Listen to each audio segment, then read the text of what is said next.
Hi everyone. So today I'd like to talk about the human experience and something that I've learned that I think must be done in order for you to realize the truth of this realm that we're in. And that is merging. That is making the two one. And there's a couple of them. There's three in particular that I'm going to speak of. The first would be your heart and your brain.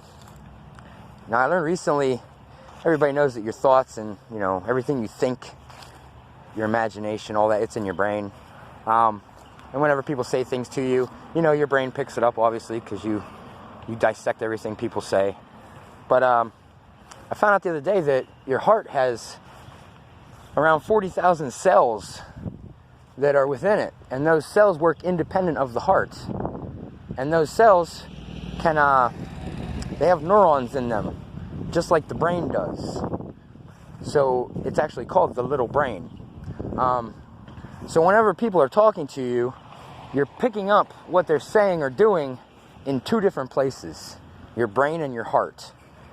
And whenever you go to make decisions, your brain's going to try to trump your heart every time, because your brain thinks it knows everything. That's your ego stepping in the way, because your heart knows what's true and just. In every situation, your heart will never steer you wrong.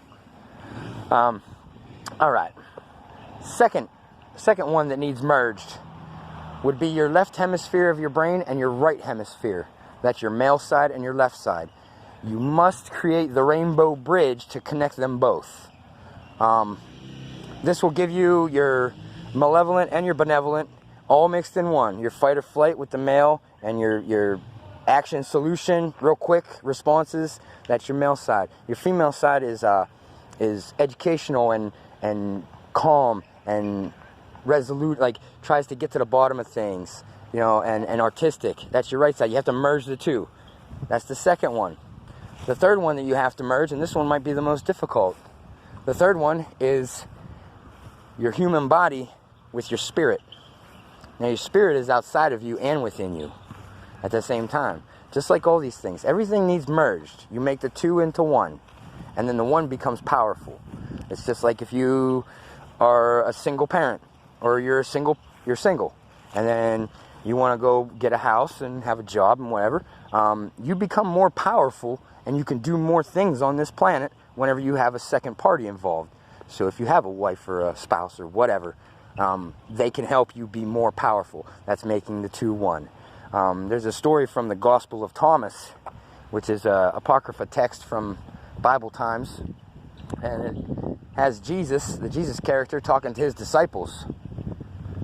And he told them some things, and he said something to the effect of, when you make the male female and the female male, or when you make the two one and the one two, it's all about merging together.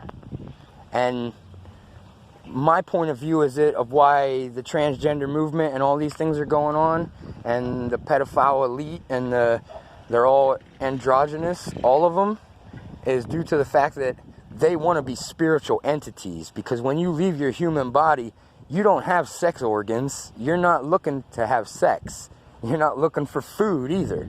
Maybe energy, but you're not going to eat. You're not physical anymore. You're not going to be looking to have sex. So there are no male or female organs at all. So the Kabbalists, they tend to think that their God that created everything was androgynous, male and female. I tend to agree with that. It wasn't neither. It wasn't either until it created man and woman for reproductive purposes. That's it. But then we take it to the extreme with, porn and masturbating and all kinds of sick and twisted things we do sexually with our bodies and other people. And it wasn't supposed to be like that, but whatever. But yeah, it's all about merging the two. You have to merge. You have to. Your heart and your brain, both sides of your brain, and your body and your spirit. Everything needs to be merged. Whenever you can merge and bring those three things together to make the 2, 4, 6 of them, 3, 6, whatever, whenever you can merge them all together, then you'll know what's going on in your reality. Until then, you'll believe whatever you can believe, whatever you want to believe. But until you raise your consciousness up, and one way to do that is merging things. And it's not a simple task. You have to put in a lot of personal work and effort to merge these things I'm talking about. It doesn't happen because you say, I want to merge these things, or let my heart and my brain think as one. You can't just say it and it happens. It's not going to work like that. You have to have focused intention on what your plans are for yourself, for your body. Then once you have the intention and you focus it and you put in the work, then you'll get the results. And that's pretty much how anything works, you know. You just don't get anything for free. Everything, you have to work for everything. Like I told a military guy the other day, I'm a decorated Marine of 7 years, you should respect, and I told him no. Respect is earned. It's not just given freely because you have a patch or a badge, or you went to a training session. No, respect is earned. Just like salvation, churchy people, just like salvation, it isn't given freely. Jesus died on the cross for you so you could go to heaven. Good luck with that.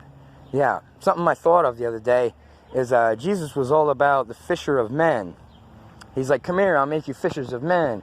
And then he fed the 5,000 with 2 fish. And then, you know, the Jesus symbol, the Vesica Pisces with the Jesus inside of it, that symbol that they used. And then Jesus was the little G during the age of Pisces. It was all about fish. And what I come to learn about that guy is that, especially with the churches, it's all about catch and release. That's a fishing term. Lots of people do it. Catch and release. What these churches will do is they'll catch you. They'll make you give your power and your soul over to their little G that they created, and then you have no more power. And then they release you to go about your sinning the rest of your life. Because at the end of the week, you can go back to church and tell them all the bad things you did. But you're okay, you're forgiven, because Jesus died for your sins. If you believe this garbage, man, can't believe so many people believe something they read in a book. Read 10 books and then tell me what you believe. Don't read 1 book. But anyways, I'm going to wrap it up with that. The Jesus character was a master teacher.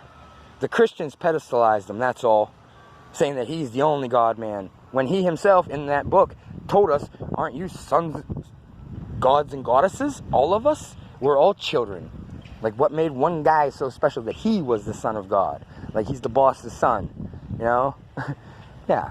No, we can all do that. We can all achieve that. They just hide all the knowledge so nobody knows.